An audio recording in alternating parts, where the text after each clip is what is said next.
Hey, Shalom, guys. Welcome to another episode of Parables from the Master, where we're going to look at commentary from the Chronicles of the Messiah series from First Fruits of Zion. So today we're going to be looking at Matthew chapter 11, verse 12. And this is what it says. From the days of Yochanan the Immerser, or John the Baptist, until now, the kingdom of heaven is seized by a strong hand, and those who exert strength will catch it. The master went on to say that since the time of John the Immerser ministry, the kingdom of heaven suffers violence, and violent men take it by force. This is a difficult saying. Commenters offer a wide range of attempted interpretations. To our shame, some have used these words to justify militant Christianity and bloody crusades in the name of the gospel. Some explain the violent ones who take the kingdom by force as those who eagerly come to Jesus, but that explanation harshly satisfies the text of the context. Lichtenstein here suggests that violent ones who seize the kingdom refer to the corrupt Sadducean priesthood and the kings of the Herodian dynasty who have disrupted the kingdom that rightfully belonged to the Messiah. Quote, they are seizing it for themselves by force violently and plundering, that is, plundering by their own strength and not rightly. Lichtenstein explains, this explanation fits the context of a discussion about the imprisonment of John the Immerser by Herod Antipas. But corruption in the priesthood and Herodian dynasty began long before the days of John the Immerser. Another possible interpretation explains the violent who take the kingdom by force as the zealous terrorists. The zealots believed that their revolution against the Rome could initiate the Messianic era. They used force to bring about the kingdom, but in doing so, they actually forestalled the kingdom. This explanation, however, does not completely fit the context of a discussion about John the Immerser, and it leaves the reader uncertain and ambivalent about zealots. Does Yeshua approve of them or not? Furthermore, none of the above interpretations can be reconciled with Luke's paraphrase. Quote, the gospel of the kingdom of God has been preached, and everyone is forcing his way into it. Luke 16:16. Jewish New Testament scholar David Flusser understands the cryptic saying as a midrash on Micah 2:12-13. I will surely assemble all of you, Jacob. I will surely gather the remnant of Israel. I will put them together like sheep in the fold, like a flock in the midst of its pasture. They will be noisy with men. The breaker, Poretz, goes up before them.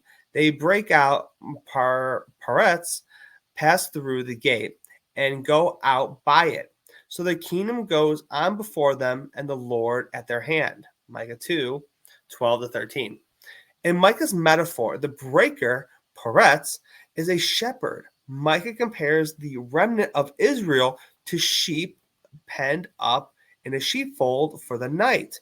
Judean shepherds sometimes create sheepfolds by stacking stones to make a row, rock fence along a cliff wall or hillside. At night, the shepherds crowds the sheep together into the small pen and seals up the opening with more stones. In the morning, the shepherd must use the staff to knock down some of the rocks, creating an opening through which the sheep come out. And all the sheep pouring from the pen, following the shepherd, they continue to dislodge the rocks and break, opening the wider and wider, literally breaking through to follow the shepherd. Rabbinic literature associates this Micah prophecy with the coming of Messiah. Flusser points out to a midrash that interprets the breaker as Elijah, who opens the way for the messianic redemption. Before they go out, someone will go out before them and break the fences to strengthen the road. That will be Elijah the prophet, who will come prior to the redemption to strengthen out the hearts of the children of Israel toward their Father in heaven, as the prophet Micah states at the end of his prophecy. Behold, I will send you Elijah the prophet, Radak. The Greek word bizitar, translated as suffers violence in Matthew 11:12, might be an attempt to translate the Hebrew paretz, break out, when we use the symbolism from Micah 2:12-13 to interpret Matthew 11:12-13. The passage leaps to life. Yeshua did not sanction violence as a mean of advancing the kingdom. Rather, he compared John to the prophet Elijah, who breaks open the gates in the sheepfold.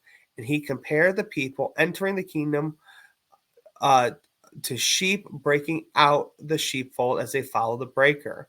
This interpretation fills the context and it accords with the Lucanean version. Since that time, John's ministry, the gospel of the kingdom of God, has been preached and everyone is forcing their way into it. Luke 16:16. So again, let's recap the meaning of the kingdom by force. The kingdom of heaven represents the pasture outside the sheep pen. What suffers violence means this has been broken open by John the Breaker. The violent men, those putting their way into the kingdom. The ones taking it by force represents the bursting through the opening into the kingdom.